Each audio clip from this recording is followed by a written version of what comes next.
Depuis quelques temps, je m'intéresse beaucoup au design d'intérieur. D'ailleurs, j'ai même refait mon petit coin pour faire mes vidéos YouTube. Pour moi, l'élégance, c'est plus que des vêtements. D'abord, c'est une attitude envers son prochain, mais c'est pour moi un objectif de vie qui est plus holistique, qui touche plein de domaines. Alors votre vestiaire bien sûr, mais pas seulement. Pour moi, c'est aussi ce que vous mangez et puis l'endroit où vous vivez surtout. Parce que vous pouvez être en 3 pièces ou en croisé chez vous, mais si tout autour c'est le taudis, il y a un petit décalage, c'est bizarre. Et je plaide coupable là-dessus.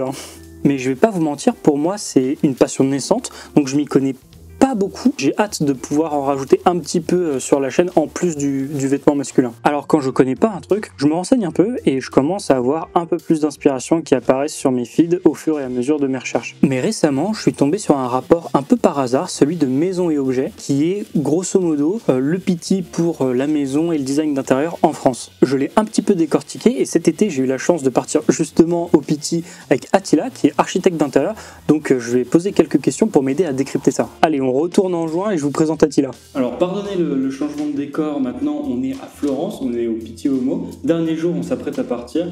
Attila est de Lille, donc il faut qu'on se retrouve dans un autre pays pour se voir finalement. Exactement. Et tu vas te présenter j'imagine. Oui, tout à fait. Du coup, donc, je suis architecte d'intérieur.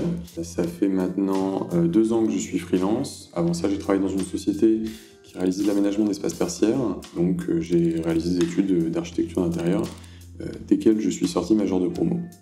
Aujourd'hui, ce qu'on va faire, moi j'ai déjà regardé un petit peu le rapport de Maison et Objets. Moi je suis complètement néophyte en design d'intérieur. Je commence à retrouver un petit peu les mêmes réflexes, je fais un petit peu le même parcours que ce que je faisais en mode finalement. Il me manque des références, il me manque plein de choses.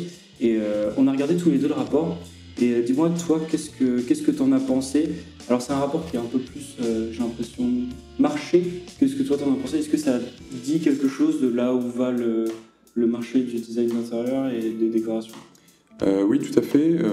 Alors il y a des choses qui sont intéressantes. Comme tu le dis déjà, c'est quelque chose qui est vraiment orienté assez business. Donc études de marché, projection. Donc voilà, pour une marque par exemple qui produit l'immobilier, c'est intéressant et je pense que c'est un rapport qui peut leur servir. Mais il y a pas mal de choses qui sont intéressantes et qui permettent de voir peut-être le métier de l'architecture et du design aujourd'hui tel qu'il est, mais aussi de voir qu'est-ce qu'il va devenir, qu'est-ce que l'on pense qu'il va devenir, et surtout ça permet aussi de comprendre, donc moi par exemple en tant qu'architecte d'intérieur, quelles sont les préférences des clients, ce vers quoi ils vont. Donc si on rentre en détail, et déjà par rapport aux clients eux-mêmes, on voit que en fait, les principaux achats des clients, des amateurs de design, donc lorsqu'ils se rendent en magasin, ce sera des petits objets, des tout petits objets de décoration. Donc par exemple des senteurs, des bougies, des petits vases. Donc ce qui se comprend dans la mesure où effectivement quand on veut contribuer à la décoration de son espace, on ne va pas tout de suite acheter des notes de designer ou alors des choses qui sont chères. On va tout de suite principalement aller vers des petits objets. J'appelle ça peut-être le phénomène de la plante Ikea. C'est-à-dire que quand on finit son parcours dans un magasin Ikea, on passe par les plantes et on a tous acheté un petit cactus à 1,50 €. Voilà, exactement, la petite plante, le petit lierre. Donc voilà, ça s'explique comme ça. Autre chose que j'ai trouvé vraiment intéressant dans ce rapport, c'est qu'il y a toute une section qui est dédiée à l'intelligence artificielle. Oui, j'ai vu ça aussi. Donc je pense que pour tout créateur, pour toute personne qui travaille dans le milieu créatif, l'intelligence artificielle est à la fois fascinante et terrifiante. Et ça ne nous échappe pas à nous, architectes d'intérieur. Et on voit que déjà aujourd'hui, donc dans tout ce il y a eu une étude qui a été réalisée auprès de professionnels de l'architecture. On a vu on voit dans ce rapport que déjà la majorité des professionnels de l'architecture et du design sont effrayés par l'intelligence artificielle, ont peur qu'à terme ça les remplace d'une manière ou d'une autre, mais que de l'autre côté, ils considèrent que cela va devenir un outil indispensable à l'avenir. Donc ça représente bien à la fois cette crainte mais cette fascination. J'ai fait partie de ceux qui avaient peur de l'intelligence artificielle. Tu l'utilises toi actuellement ou pas trop? Alors aujourd'hui en fait c'est compliqué parce que lorsque l'on représente un espace auprès de nos clients, on se doit de représenter un espace qui est exact. Donc c'est-à-dire qu'il y a un peu cette... il ne faut pas faire de la publicité mensongère, il faut montrer que l'image que l'on montre doit correspondre à ce qu'on va faire. Oui, si tu n'as pas les bonnes mesures sur le plan, etc.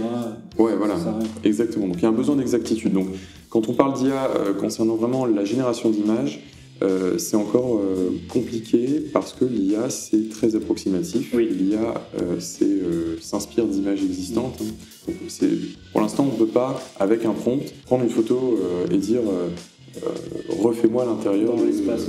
Voilà. Par contre, ce qui est intéressant, c'est qu'il y a des outils d'IA qui sont très bien, comme la facilitation en fait, de création de rendus photoréalistes. Oui. C'est-à-dire qu'avant, créer un rendu photoréaliste, c'était vraiment une étape très très longue. Très fastidieuse. Exactement, de la génération de création de visuels. Aujourd'hui, il existe des outils qui, à partir simplement de la 3D, que l'on génère par exemple avec les plans ou avec donc, les différents logiciels de 3D, on va pouvoir transformer cela directement en une image photoréaliste. Donc ça fait gagner un temps très précieux. Autre outil, c'est par exemple, donc, je crois que c'est un site qui s'appelle Krea, K-R-E-A, qui permet, donc, à partir d'une image 3D, de transformer ça, ou de la bonifier en fait, c'est-à-dire de la rendre photoréaliste, parce qu'il y a beaucoup de logiciels de rendu qui sont très bien, mais où il y a toujours rendu très moche, quoi. Voilà, c'est ça. C'est pas. Alors, il y a peut-être cet aspect un peu jeu vidéo, et c'est un outil qui permet en fait de supprimer cet aspect jeu vidéo, parce que à partir d'une image, l'intelligence artificielle va régénérer cette image à partir de textures, d'images photoréalistes. Et c'est super bien. Enfin, c'est beaucoup mieux pour le client, pour se projeter dans l'espace, quoi. Ouais. Et est-ce que tu penses qu'à terme, on pourra mettre le plan d'un appart ou d'une maison vraiment en 2D avec les mesures et que l'intelligence artificielle te donne une multitude d'options avec les mesures exactes dans un espace? Oui, alors ça, c'est déjà des choses qui existent à partir des algorithmes. Hein, c'est des outils qui... à partir des algorithmes, c'était possible déjà d'avoir ce type de prestations. Donc je pense que l'IA va aller encore plus loin avec ça. Mais après, j'ai l'impression qu'il y a tout un tas de concepts pour l'instant dans l'intelligence artificielle qui ne sont pas du tout palpables. C'est-à-dire que, ok, la praticité d'un espace, ou par exemple le fait c'est comment on appelle les flots de circulation quand tu marches dans un espace, pas te prendre les meubles, quoi. J'ai l'impression que c'est pas quelque chose qui est facilement atteignable pour l'IA aujourd'hui, ne serait-ce que les rangements, optimiser l'espace, ce genre de choses. Alors, oui, je suis entièrement d'accord. L'IA, il y a des choses qui, je pense, qu'elle ne perçoit pas et ne percevra jamais. C'est le côté artistique de la chose. L'architecture, le design, c'est un art. Et donc, notamment dans ces questions, il y a ces questions techniques de perception de l'espace, est-ce que l'espace est agréable, est-ce que c'est un lieu de vie qui est agréable. Ça, je pense que c'est des concepts que l'IA ne peut pas forcément comprendre, d'autant que nous, les humains, nous sommes très changeants dans nos goûts, dans nos besoins, et donc il nous faut... l'IA, je ne sais pas si elle saura toujours s'adapter à ça. Après, on ne sait pas. L'IA, pour l'instant, on connaît ça bouge tellement vite. Voilà. Ça avance très vite, donc on ne connaît pas ses limites. Mais je pense que, dans tous les cas, au-delà des questions techniques, l'IA aura la limite qu'il n'y a pas d'idée. En fait, peu à peu, les artistes, les architectes d'intérieur, n'importe, ont eu leur travail qui a été de plus en plus facilité. Il a été en fait de plus en plus facile de créer. Oui. Vous êtes plus sur la planche à dessin. Voilà, vous avez des logiciels pour le faire, vous avez des logiciels de rendu pour se projeter. Mais je pense que ce qu'on ne pourra jamais nous enlever, en fait, c'est l'aspect artistique de la chose. Parce que le bien-être dans un espace, c'est super difficile de déjà mettre c'est vraiment des sensations, et puis même quand on a la sensation qu'on soit bien ou pas bien, je sais pas pour vous, mais moi j'ai du mal à mettre le doigt dessus, à connaître la raison dans un espace qui me fait sentir d'une manière ou d'une autre, quoi. Tout à fait, et ça du coup justement c'est le travail de l'architecte d'intérieur, c'est de faire de l'imperceptible et l'imperceptible, l'intelligence artificielle n'est pas en mesure de le recréer, puisque dans la mesure où justement c'est imperceptible. Ouais. Voilà, c'est exactement ça. Et l'art évolue avec nous, avec notre société. Et l'art, ce qui est intéressant, c'est que une chose est une œuvre d'art à partir du moment où on lui attribue ce statut. Ouais. C'est la même chose pour l'architecture d'intérieur. On pourrait se dire, toutes les images de l'intelligence artificielle, c'est de l'art. Mais ce n'est pas le cas, puisqu'on ne donne pas, en fait, à ces images le statut d'œuvre d'art. Donc c'est ça, justement, qui est à nuancer, et c'est quelque chose qui est vraiment applicable dans l'architecture d'intérieur. Donc j'ai parcouru un petit peu le rapport. Dans ce rapport, on étudiait 3 catégories de personnes. Il y avait les distributeurs, donc les magasins, là où vous achetez en retail finalement, les meubles, la déco, etc. Il y a les prescripteurs dont tu fais partie, qui sont les archis, les designers, les décorateurs d'intérieur. Et enfin, il y a les marques. Et alors je l'ai parcouru le rapport, je me suis fait quelques petites réflexions, et puis tu vas me dire si je me suis complètement planté, et puis toi, sinon, ce que tu en penses. Avec plaisir. Alors, j'ai noté déjà qu'il y avait pas mal de baisses de chiffre d'affaires en 2024, surtout pour le retail, et qu'à l'opposé, il y avait plus de CA pour les marques en direct. Et alors, je me suis demandé s'il y avait un phénomène de je me rapproche directement de la marque pour le consommateur. Peut-être un consommateur qui est un petit peu plus averti sur les marques qui existent et qui n'a pas plus forcément besoin de se rendre en retail pour commander des pièces. Alors, je pense que oui, effectivement, il y a ça, parce que peut-être qu'on peut rapprocher ça en fait au phénomène d'inflation qu'il y a eu après le Covid. Ouais. L'augmentation des prix a fait une baisse du coup de la consommation. Et peut-être que ce qui est resté, ce sont les personnes qui étaient vraiment amatrices de mobilier design ou de mobilier en général, et donc pour qui l'inflation n'était peut-être pas un problème. Donc ça, ce sont des personnes qui en général vont plutôt s'approvisionner directement. Alors le rapport, il est beaucoup construit en comparaison avec les précédents rapports. Et alors je me suis demandé si en fait, avec tout l'effet Covid, les gens étaient restés chez eux, ils ont beaucoup investi dans leur espace, j'ai l'impression.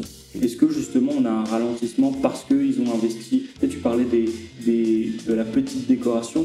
Est-ce que c'est parce qu'ils ont déjà investi dans leur gros meubles, genre canapé, commode, etc. Et comme c'est des pièces qui durent longtemps, finalement, ils ne rachètent pas là maintenant en ce moment? Oui, je pense qu'il y a eu vraiment une grosse prise de conscience après le Covid d'avoir ce besoin en fait de travailler ou de vivre dans un espace qui soit agréable, parce que les gens étaient du coup beaucoup plus chez eux, ils en ont pris conscience. Je pense que oui, tout ça c'est dû en fait à la dynamique inversée post-Covid où il y a eu un gros pic de consommation peut-être en mobilier design, puis maintenant on revient à une situation un petit peu plus normale où les gens ne vont pas refaire leur logement tous les 2 ans. Tous les 2 ans. On va acheter un petit vase, voilà. Un petit truc pour égayer le... Exactement. Là, du coup, c'est plus sur la partie prescripteur dont tu fais partie. En fait, ils ont divisé aussi en fonction des secteurs. Et apparemment, il y a beaucoup de baisse dans tout ce qui est hôtel, dans tout ce qui est magasin. Mais le résidentiel s'en sort mieux. Je ne sais pas ce que tu en penses. Est-ce que tu as vu des changements, toi, à titre perso, dans tes projets à ce niveau-là? Le réaménagement des espaces de professionnels et tertiaires en général, donc que ce soit des bureaux, des magasins ou alors les hôtels, je dirais que c'est cyclique. Ils vont suivre souvent les tendances parce que donc, ce sont des espaces qui doivent plaire aux clients, quels qu'ils soient. Et donc, il y aura des sortes d'étapes qui vont être faites où tous les peut-être 5-10 ans, on va rénover ces lieux.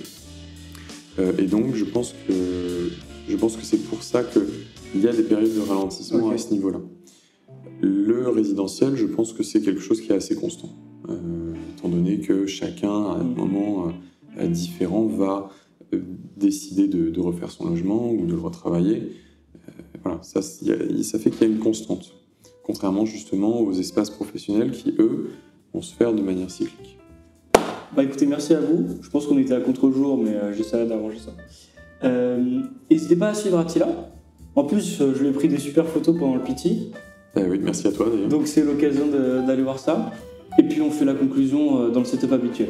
Merci encore Attila pour cette interview très rapide, un peu à l'arrache à la fin du séjour. J'aimerais bien avoir vos réflexions sur les questions qu'on s'est posées pendant l'interview, et aussi si vous avez des livres, des références, des vidéastes ou des marques que vous aimez bien en design d'intérieur, n'hésitez pas à me les partager en commentaire, je serais vraiment très curieux de regarder ça. En attendant, moi de mon côté, je crois qu'il est temps de me lancer dans le grand bain, dans un très très grand bain, alors abonnez-vous pour découvrir ça avec moi.